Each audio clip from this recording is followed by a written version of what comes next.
Assalamualaikum warahmatullahi wabarakatuh. Untuk pertemuan kali ini kita akan membahas mengenai uji komparasi statistik parametrik. Jadi uji komparasi statistik parametrik ini ada dua. Yang pertama adalah uji Z dan yang kedua adalah uji T. Sebelum kita membahas uji Z dan uji T, kita akan membahas mengenai langkah-langkah pengujian hipotesis. Jadi kalau kalian diminta untuk menguji hipotesis, itu ada 6 langkah yang harus dituliskan. Langkah pertama adalah menentukan hipotesis 0 dan hipotesis alternatifnya. Langkah kedua, menentukan taraf signifikansi atau alfanya. Yang ketiga, memilih statistik uji yang sesuai. Yang keempat, menentukan kriteria keputusan.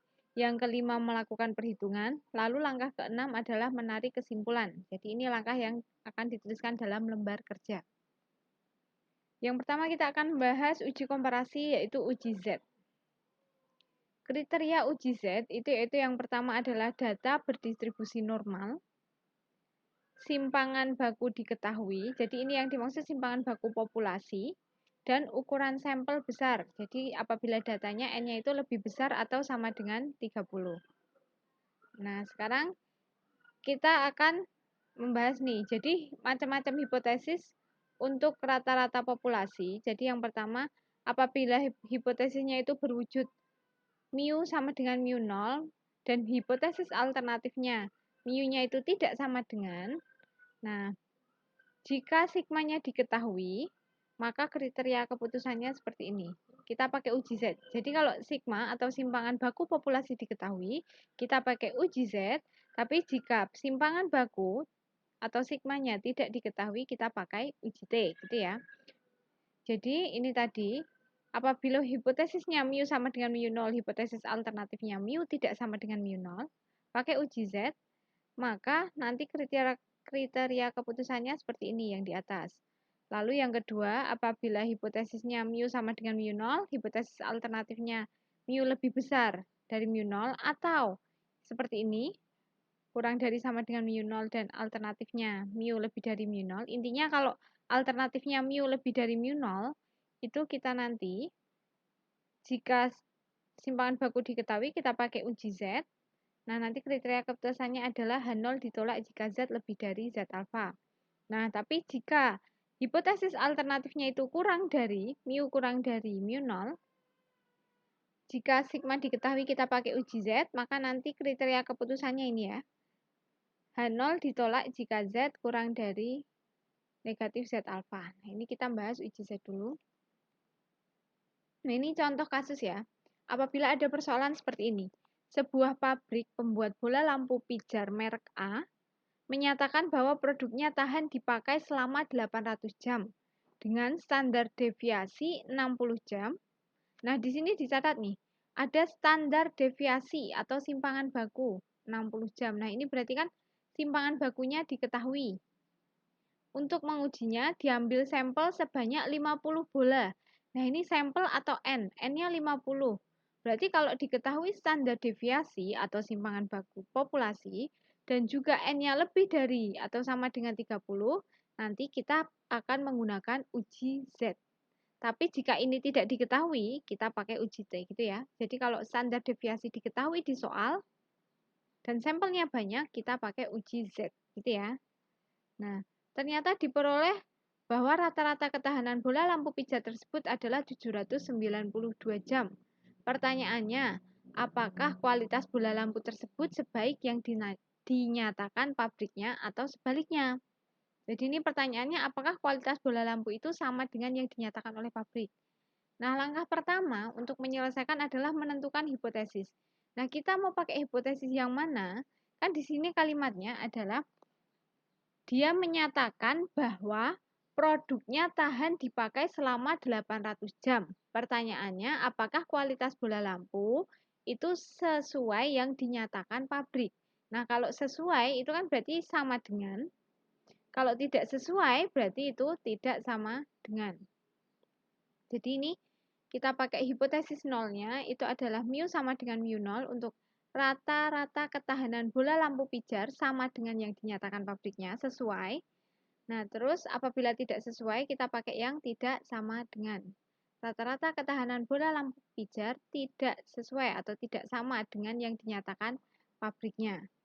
Nah, kalau kita pakai yang ini, hipotesisnya yang ini, nanti berdasarkan tabel,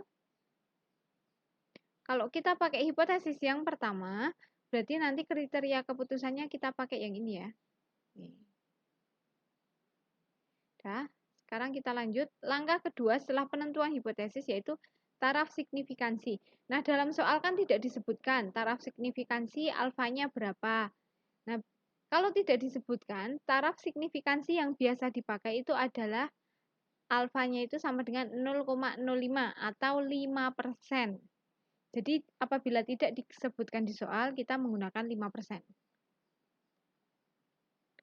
Nah, statistik ujinya, kita tadi, karena tadi ada standar deviasi dan N-nya lebih dari 50, kita pakai uji Z. Rumusnya seperti ini, uji Z, seperti tadi.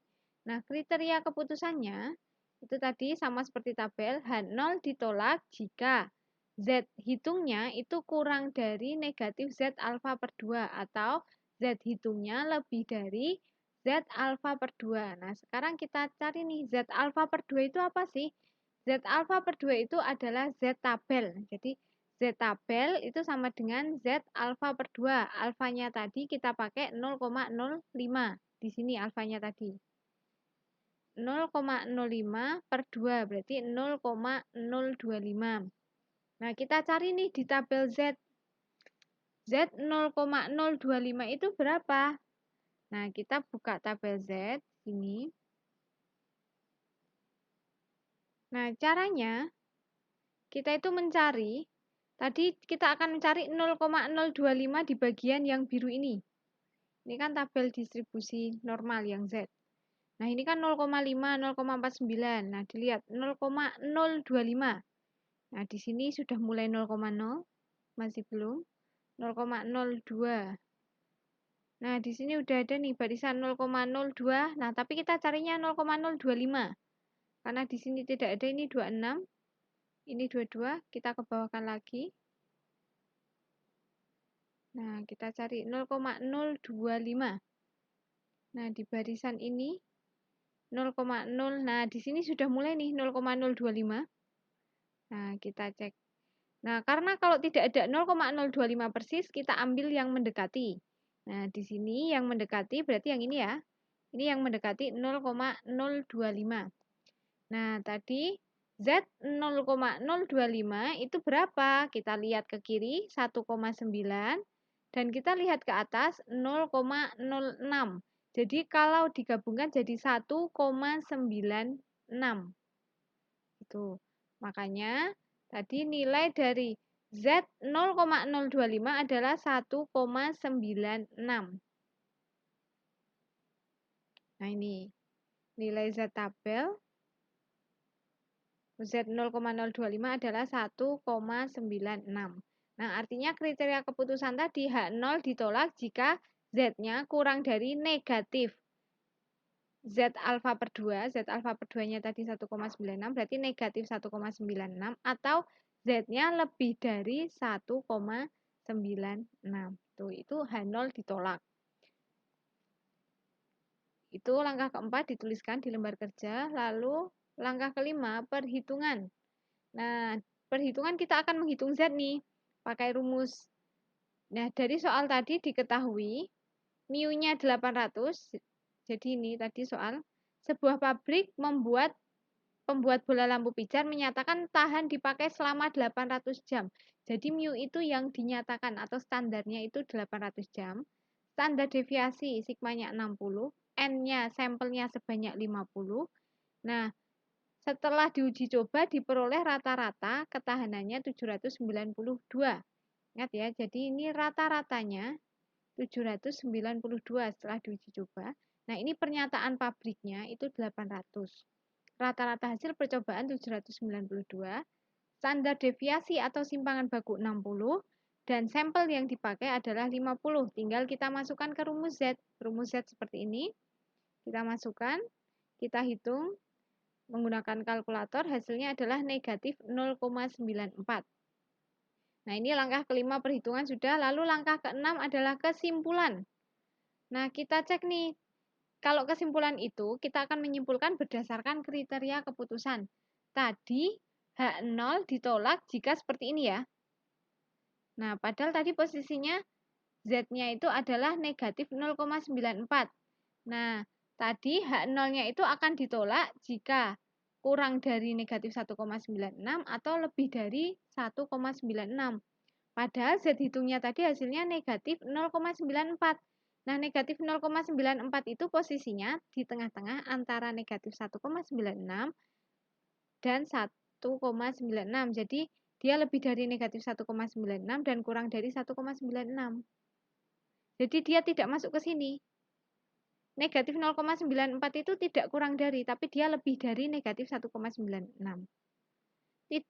Dan juga tidak masuk ke sini negatif 0,94. Nah, berarti karena tidak masuk ke sini atau ke sini, kalau masuk ke sini itu H0 ditolak. Kalau tidak masuk di sini, berarti H0 diterima. Karena negatif 0,94 tidak masuk ke kriteria keputusan tadi, tapi dia di sini berarti H0 diterima. Kalau masuk ke sini H0 ditolak, kalau tidak masuk berarti lawannya, berarti diterima. Nah, kalau H0 diterima, kita lihat lagi ke hipotesis tadi. H0-nya tadi apa sih? Oh, H0-nya rata ketahanan bola lampu pijar sama dengan yang dinyatakan pabrik. Ini pernyataan yang diterima. H0-nya yang diterima, HA-nya yang ditolak. Kalau H0 diterima, HA ditolak. Jadi yang diterima itu hanya salah satu. Karena setelah hitung ternyata H0-nya yang diterima, berarti yang kita pakai yang ini. Berarti rata ketahanan bola lampu pijar sama dengan yang dinyatakan pabriknya. Jadi kesimpulannya, sehingga rata ketahanan bola lampu pijar sama dengan yang dinyatakan pabriknya. Jadi sesuai pernyataan dari H0, gitu ya. Nah, cukup sekian pembahasan mengenai uji zat manual. Wassalamualaikum warahmatullahi wabarakatuh.